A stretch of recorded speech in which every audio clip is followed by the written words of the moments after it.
UT है जम्मू कश्मीर, उसके chairman हैं और इस वक्त जो है पुंछ में मौजूद हैं। और हमने इनका बहुत कीमती वक्त है, थोड़ा सा वक्त इनसे हमने लिया है आप लोगों के लिए। इनसे कुछ खट्टे मीठे सवाल करेंगे, कुछ बातें करेंगे और जानेंगे कि पंचायत इलेक्शन, TDC इलेक्शन और ये तमाम तर जो 3 टायर सिस्टम है ये किस तरह से जम्मू कश्मीर यूटी में इम्प्लीमेंट होने जा रहा है और लोगों को इससे क्या फ़ायदा होने वाला है। तो सर आपका JKL विजन में बहुत बहुत इस्तकबाल है। बहुत बहुत शुक्रिया जी, इस वक्त जो जम्मू कश्मीर में ये 3 टायर जो सिस्टम पंचायत राज आ रहा है, तो इससे हमें थोड़ा सा आप रोशनास करवाइए कि पब्लिक को इसमें क्या फ़ायदे मिल रहे हैं और किस तरह का ये जो है रहेगा निज़ाम अभी का और पिछले में क्या फ़र्क है। जम्मू कश्मीर के अंदर आज की डेट में जो DDC के नाम से जो चुनाव होने जा रहे हैं ये असल में पंचायती राज सिस्टम का 3rd टायर है, जिसके लिए हम जो है गुज़िश्ता 10 साल से जदोजहद जम्मू कश्मीर के अंदर करते आए हैं।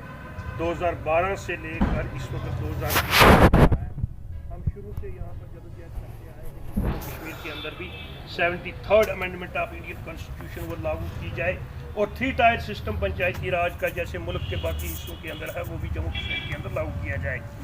तो जम्मू कश्मीर की तारीख में ये पहली मरतबा हो रहा है कि 3 टायर सिस्टम जो है, 3rd टायर सिस्टम जो है जम्मू कश्मीर में पंचायती राज सिस्टम जो है इम्प्लीमेंट होने जा रहा है, जिसके हवाला से DDC के चुनाव की जो इस वक्त पूरी जो इस वक्त जम्मू कश्मीर के अंदर एक किस्म की ये प्रक्रिया चल रही है, जो सिस्टम इस वक्त चल रहा है, तैयारियां चल रही हैं, ये असल में पंचायती राज सिस्टम का 3rd टायर। अच्छा सर, इससे पब्लिक को कितना फ़ायदा होगा, क्योंकि हमारी जो पब्लिक है, क्योंकि हम लोगों के लिए ये नई बात है, हमने तो किताबों में पढ़ा है, जर्नलिज्म में इसके बारे में हमें बहुत कुछ सिखाया गया है, ग्राउंड पे हमने कभी नहीं देखा सर। तो अभी पब्लिक को कितना बेनिफिट होगा। देखिए, जहाँ तक मैं आपको बताऊं कि ग्राउंड में आप देखते कैसे ग्राउंड में ये इंस्टीट्यूशन आज तक था ही नहीं। पहली मरतबा जम्मू कश्मीर के अंदर जो है पंचायती राज सिस्टम जो है इस्टेब्लिश होने जा रहे हैं। अब ज़िला के जितने भी तरक्याती मनसूबे हैं वो तमाम जो है डिस्ट्रिक्ट डेवलपमेंट काउंसिल से होते हुए जाएंगे। आपका जो काउंसलर होगा, टेरिटोरियल काउंसिल का जो नुमाइंदा, जिसको DDC कैंडिडेट आज की डेट में कहा जा रहा है, अपने इलाके से वो डिमांड्स जो है पहले हल्का पंचायत में जाएंगी, हल्का पंचायत से जो है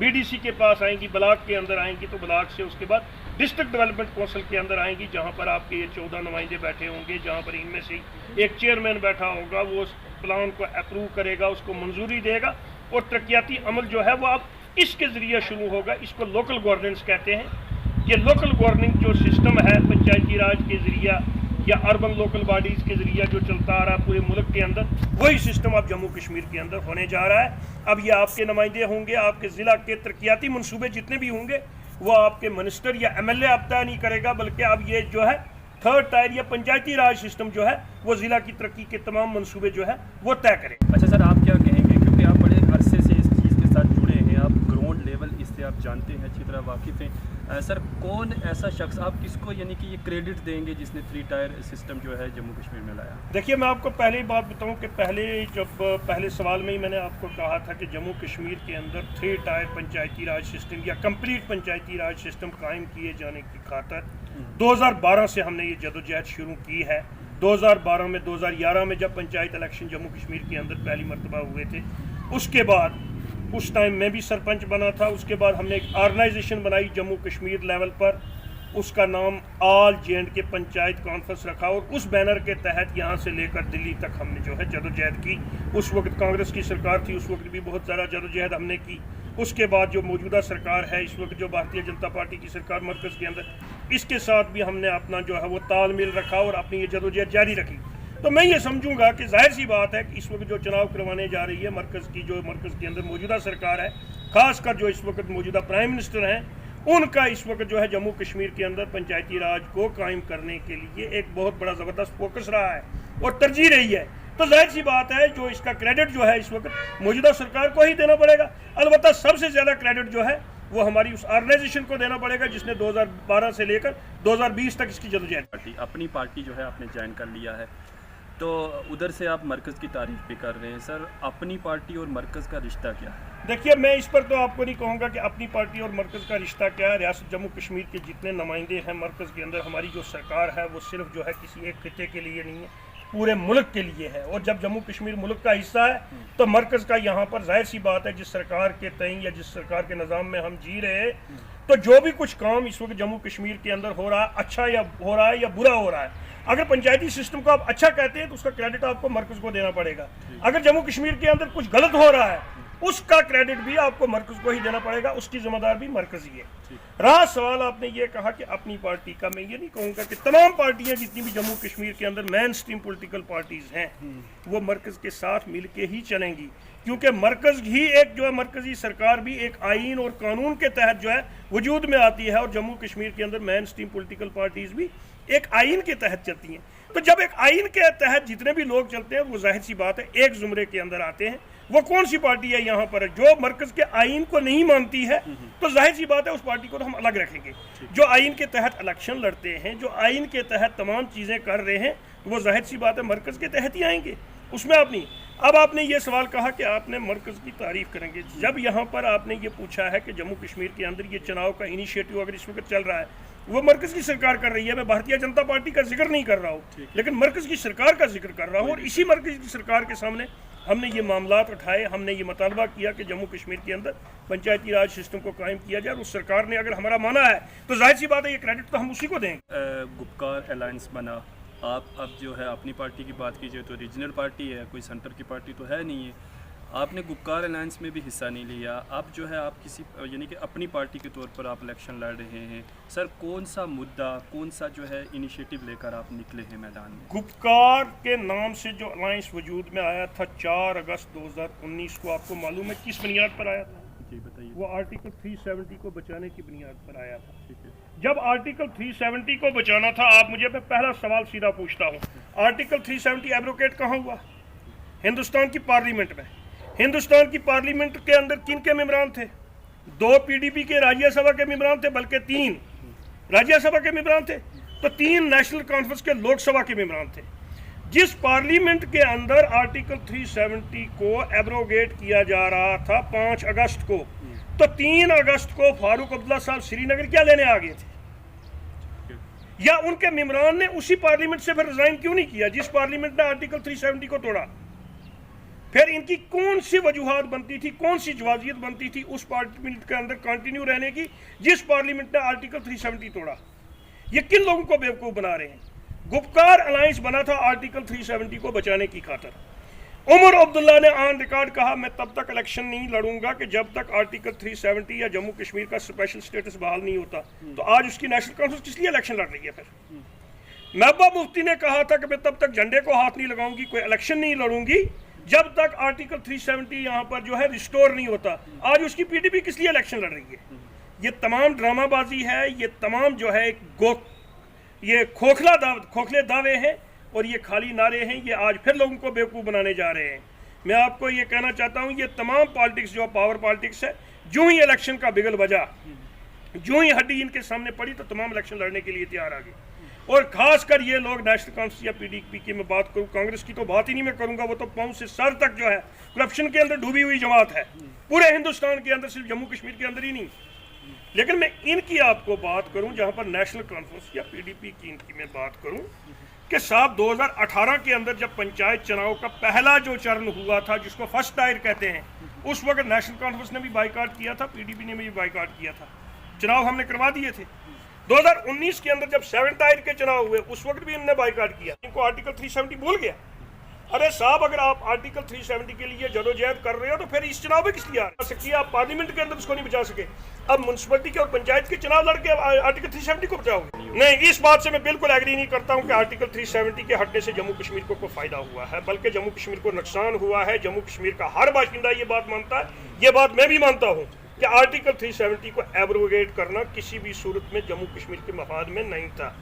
भारतीय जनता पार्टी की सरकार ने यह कहा था कि आर्टिकल 370 के हटने के बाद जम्मू कश्मीर के अंदर दूध की नहरें बहेंगी, तो मुझे नहीं लगता कि कहीं पर कोई दूध की नहरें बही हैं, और बल्कि बेरोजगारी जो है वो आसमान छू रही है। बल्कि इसके बजाय में हमें टूल प्लाजा पर टूल प्लाजा मिल रहा है, टैक्स पर टैक्स लग रहा है। आज तो प्रॉपर्टी टैक्स भी हम पर लग रहे हैं। हमारी ज़मीन आज महफूज नहीं है, हमारे जॉब आज महफूज नहीं है। और अपनी पार्टी का एजेंडा यही है कि जो पॉसिबल अचीवमेंट्स हैं उन पर हम जदोजहद करेंगे, और वो हमारी जदोजहद जो है जम्मू कश्मीर की ज़मीन को महफूज करना, जम्मू कश्मीर के बच्चों के जॉब को महफूज करना, इसकी खातर हमने ये हाथ मिलाकर और नया इनिशिएटिव शुरू किया। इसके लिए जदोजहद करेंगे। बल्कि ये मैं 2 टोक अल्फाज में कहता हूँ कि आर्टिकल 370 का एब्रोगेशन जो है वो जम्मू कश्मीर के मफाद में कहीं पर न था, न है, न होगा। अच्छा सर, लेकिन आपके जो लोग हैं, अगर हम अपनी पार्टी की बात करें तो उस वक्त सरकार में तो आप लोग भी थे, तो आपने क्या किया उसको बचाने के लिए? देखिए, जहाँ तक बात आपने कहा कि हमारे जो लोग इस वक्त अपनी पार्टी के अंदर हैं, ये किसी पार्टी के हेड नहीं थे। हमेशा पार्टी के बारे में जो फैसला लेता है वो पार्टी का हेड लेता है, पार्टी का लीडर लेता है। हमारे लोग जो इस वक्त अपनी पार्टी के अंदर हैं वो उन पार्टियों के अंदर उस वक्त बैसी थे, वर्कर थे। और लीडर पार्टी के बारे में जब भी लेता है फैसला, जब भी कोई लेता है तो वो पार्टी का लीडर लेता है। पीडीपी की लीडर महबूबा मुफ्ती थी, नेशनल कॉन्फ्रेंस के लीडर फारूक अब्दुल्ला या उमर अब्दुल्ला थे, कांग्रेस के लीडर राहुल गांधी और सोनिया गांधी थे। लीडर पार्टी का फैसला लेता है, तो मुझे नहीं लगता है कि अपनी पार्टी को वजूद में आई अभी 6 महीने हुए हैं, मुझे नहीं लगता इस किस्म की कोई जिम्मेदारी इन पर आप डाल सकते हैं। अलबत्ता आज के बाद अपनी पार्टी जो फैसला लेगी वो जिम्मेदारी उसकी लीडरशिप। बात करें तो हमारे यहाँ पर सर 2-3 मसाइल हैं सिर्फ नॉर्मल से।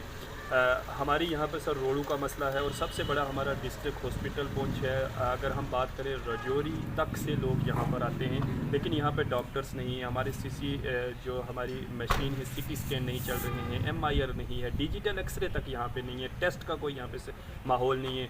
और सर, अगर आपकी पार्टी को यानी इस मुकाम पे आप पहुँचते हैं, पंचायत इलेक्शन से आगे बढ़ते हैं, तो पुंछ की तरक्की के लिए क्या मंसूबा है? मैं तो आपको एक बात कहूँगा कि पुंछ सिर्फ आपका नहीं है, पुंछ मेरा भी है, क्योंकि मेरा ताल्लुक भी पुंछ के साथ है।